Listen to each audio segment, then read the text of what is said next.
Canadian Prime Minister Justin Trudeau, and King Charles III. This discussion comes on the heels of US President Donald Trump's controversial remarks about annexing Canada as the 51st state. Let's unpack the details and implications of this high-stakes meeting.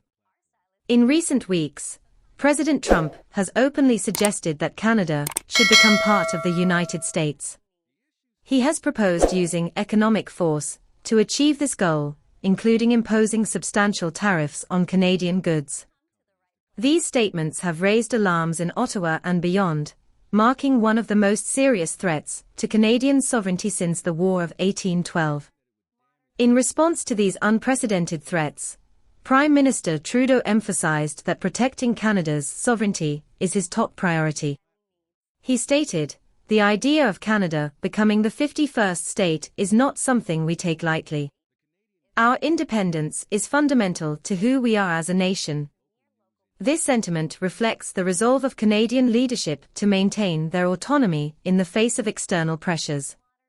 The meeting between Trudeau and King Charles III was highly anticipated, as the King serves as Canada's head of state. The agenda focused on safeguarding Canada's sovereignty and addressing the broader implications of President Trump's annexation rhetoric. Trudeau sought the King's support in reinforcing Canada's independence and countering any narratives that might undermine it. King Charles has faced criticism for his silence on the annexation issue. Some Canadians have called for him to publicly affirm Canada's sovereignty. Former Alberta Premier Jason Kenney noted that the King typically acts on the advice of the Prime Minister, suggesting that any public statement would likely follow internal discussions. The Trudeau-King Charles meeting provided an opportunity to align on this critical matter. The annexation threats have also strained Canada's relationship with the United States. A top White House official, Peter Navarro, proposed expelling Canada from the Five Eyes intelligence-sharing network, a move that could have significant security implications. Additionally, President Trump announced plans to impose 25% tariffs on Canadian imports, further escalating tensions. These developments have prompted Canada to explore countermeasures and strengthen alliances with other nations. The potential annexation of Canada raises complex questions about political representation and balance within the United States. Incorporating Canada's population of over 40 million could significantly impact the composition of Congress and the Electoral College. Analysts suggest that such a move could shift the political landscape, potentially diminishing the influence of current U.S. states and altering future election outcomes. Amid these geopolitical tensions, European leaders have expressed concern over President Trump's expansionist ambitions. At a summit in London, leaders discussed the importance of supporting Ukraine against Russian aggression and maintaining stability in North America. UK Prime Minister Keir Starmer announced plans for a £1.6 billion export finance contract to help Ukraine purchase air defense missiles, signaling a commitment to collective security. The international community is closely monitoring the situation, recognizing that any attempt to alter national boundaries could set a concerning precedent. The annexation threats have also sparked debates within Canada about national identity and unity. While the majority of Canadians oppose the idea of joining the United States, discussions about the role of the monarchy and the country's future have gained momentum. Some citizens advocate for the King to publicly affirm Canada's independence, while others question the relevance of the monarchy in modern Canada.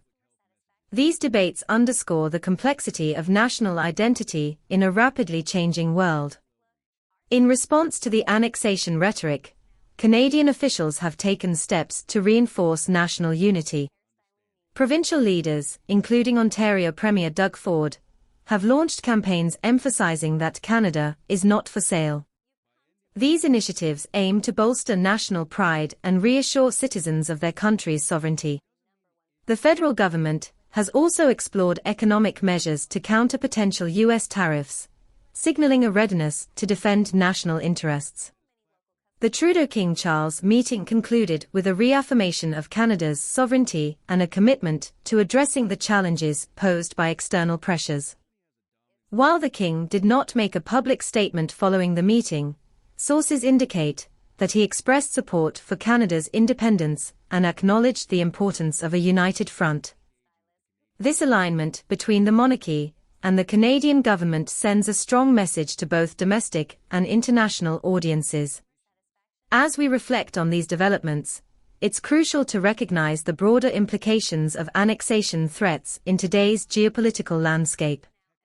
Such rhetoric challenges the principles of national sovereignty and self-determination that underpin the international order. The situation between Canada and the United States serves as a reminder of the delicate balance that nations must navigate in preserving their autonomy while fostering diplomatic relations. Here at Throne Talk, we will continue to monitor this evolving story and provide you with insightful analysis on the intersection of royalty and politics. If you found this discussion informative, please give us a thumbs up and consider subscribing to our channel for more in-depth coverage of global events. Your support helps us bring you the content that matters. In conclusion, the meeting between Prime Minister Trudeau and King Charles III underscores the resilience of Canada's sovereignty in the face of unprecedented challenges.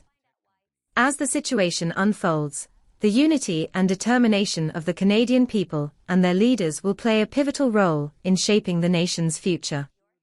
Stay tuned to Throne Talk for the latest updates on this and other significant developments around the world.